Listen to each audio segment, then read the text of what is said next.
Okay, so like everyone listening has probably, sent a letter at some point, right? Or like maybe a package. Yeah. And maybe even had like a savings account. Hmm. But like have you ever like stopped to think about how big the organization behind all that is? I mean, like the Indian Postal Department, Right. or like they call it India Post. Yeah, it's interesting. What you think of is just like your regular mail service Yeah. is actually a huge organization, Yeah. and it's really changing a lot. Yeah. And so, like, what we're going to try and do today is really unpack this for everyone listening. We've got this document actually. It's called let me see, Glove, Glove, Glove, give their early post. Okay.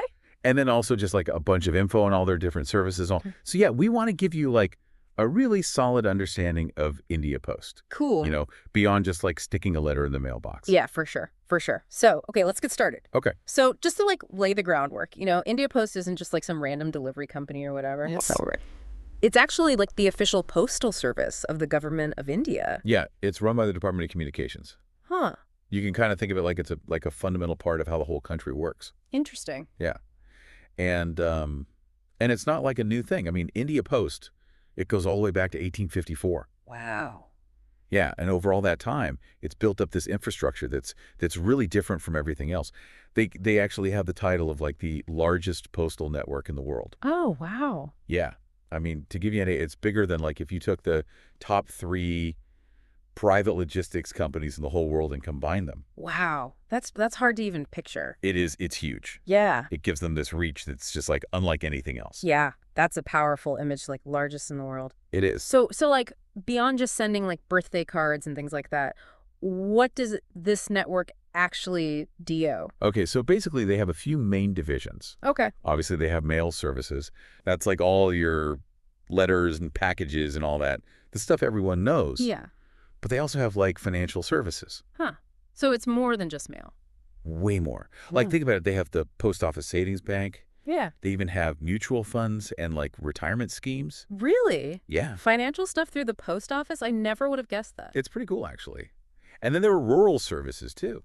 Okay. And this is where like the size of their network really matters. They're able to do all this stuff in rural areas all across India. Wow. And then finally, they also have e-commerce and logistics services. Oh, wow. They're getting pretty modern then, huh? They are. It's a really interesting mix of like old and new. Yeah. They're building on all their strengths, but then also like adapting. Yeah, so how big is this network? Okay, so like try to picture this. About 1.5 lakh post offices across the whole country. So wait, that's 150,000. Yeah. That's just mind-blowing. It is. It's hard to even imagine that many. It is. And this is what's even crazier. 90% of those post offices are actually in rural areas. Right. Wow. So like they really mean it when they say they want to reach the whole country. Yeah. That's amazing. It's not even just about being connected. It's about access, too. Okay, so like what impact does that have on people? Well, think about it. In some of these places, like way out there, the post office is their only connection to the outside. Huh. And it's not just for communication. Yeah. It's for financial stuff, too. Like lots of those places don't have banks or anything. Really? Yeah. But Indiapost can just use its network. So it's way cheaper for them to provide financial services out there. Oh, wow. And that means more people can actually get access to those services. Right. So it's a big deal for them. Yeah, that makes a lot of sense. So, okay, if I'm not sending like a regular letter, what are some of the things I can use this network for? So, like, if you're in a hurry and need to get something delivered fast, Yeah. they have speed post. And then if you need to make sure something gets there safe and you want proof, they have registered post. Okay. But they're also really getting into the digital age. Like, they have this thing called the Indiapost Payments Bank. It's also called IPPB. Okay. And it offers, like, all sorts of digital banking services. So I can bank through the post office? Yeah, basically. Wow. That's pretty cool. And then, of course, there's the Post Office Savings Bank, too. They've been offering small savings accounts forever. Yeah.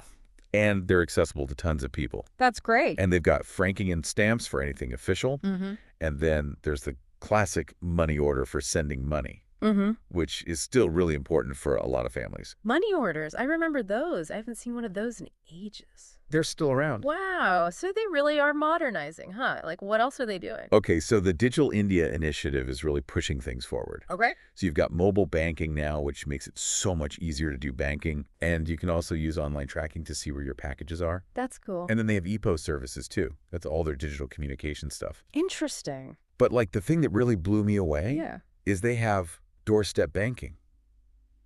What's that? So the postman in rural areas will actually come to your house and provide banking services. No way. Yeah. That's so cool. Like, can you imagine? You're out in the middle of nowhere and the postman's bringing you banking. Yeah, it's such a great image. It really shows you just how powerful their network is Yeah. and how they can close the digital divide like that. That's amazing. Right. There's just not that many organizations that can do something like that. So when you think about everything we've talked about so far, I mean, the size of the network, all the different things they offer, the technology they're using, what are the main reasons to use Indiapost? So the sources we looked at mentioned a few key advantages. First off, it's super reliable. I mean, they've got all that history and the network is just massive, right? Then there are the savings schemes they have. They're actually really profitable.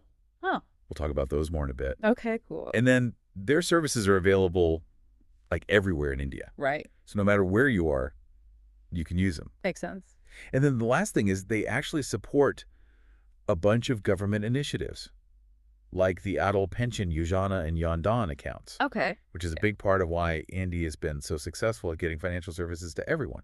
Wow, so it's even bigger than just the post office itself. Yeah, it affects the whole country. So you mentioned profitable savings schemes. That definitely caught my attention. Yeah. I mean, when you consider how trustworthy they are and how far their reach is, it makes sense that people would be interested in their financial stuff. It does. So let's talk about these post office savings schemes. Okay. Let's see what they've got. Our document says that they're pretty much risk-free and that they're a good way to grow your money. Yeah, they're really popular because they're safe and easy for everyone to use. Okay, so let's start with like the most basic one, the post office savings account. Okay, so it's basically like a regular savings account. You only need 500 rupees to open one. Okay. And right now the interest rate is 4% per year. Not bad. And you get an ATM card and you can use checks. Oh, nice. So it's just like a regular bank account. Yeah, pretty much. Cool. Okay, then there's the post office recurring deposit. It's also called RD. RD. And it's great if you want to save a little bit each month. Okay. You basically deposit the same amount every month for 5 years. And then what? The interest rate right now is 6.7%. Okay. And it's compounded quarterly. So your money grows pretty steadily. So it's like a really structured way to save. Exactly. Cool. Okay, what else is there? Okay, so then there's the post office time deposit. Okay. It's basically like a fixed deposit. Okay. So you can choose to deposit your money for 1, 2, 3, or 5 years. Okay. And the interest rate depends on how long you choose. Okay, what are the rates? So for 1 year, it's 6.9%. Okay. 2 years is 7%. 3 years is 7.1%. Okay. And 5 years is 7.5%. Wow. Yeah. And you get a tax benefit with the 5-year one. Oh, really? Yeah, it's under Section 80C. Nice. That means you can actually lower your taxes. That's awesome. Yeah, it's a pretty good deal. Definitely. Okay, so then there's the Public Provident Fund. Everyone calls it PPF. PPF, yeah, I've heard of that. That's a really popular one. Okay. It's for like long-term saving. Okay. So it's a 15-year plan, but you can extend it for like 5 years at a time if you want. Okay, so I can keep it going. Yeah. And the interest rate is 7.1% right now. It's compounded every quarter. Not bad. So your money can really grow over time. Plus, you get a tax exemption under Section 80C again. Okay. And the most you can put in every year is 1.5 lakh rupees. Interesting. So people use this to like plan for retirement. Yeah, a lot of people do. Okay.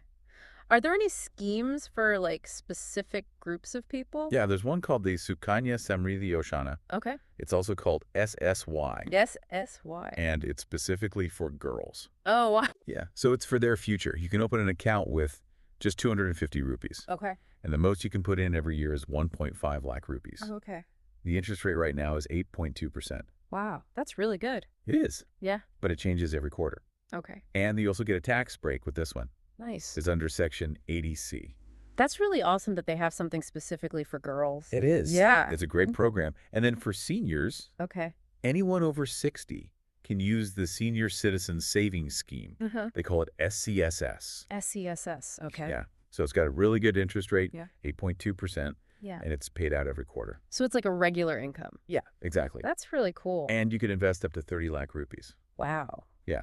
And after 5 years, you can extend it if you want. Okay. So it's a great option for people who are retired and looking for a stable income. Those rates sound really good. They are. Okay.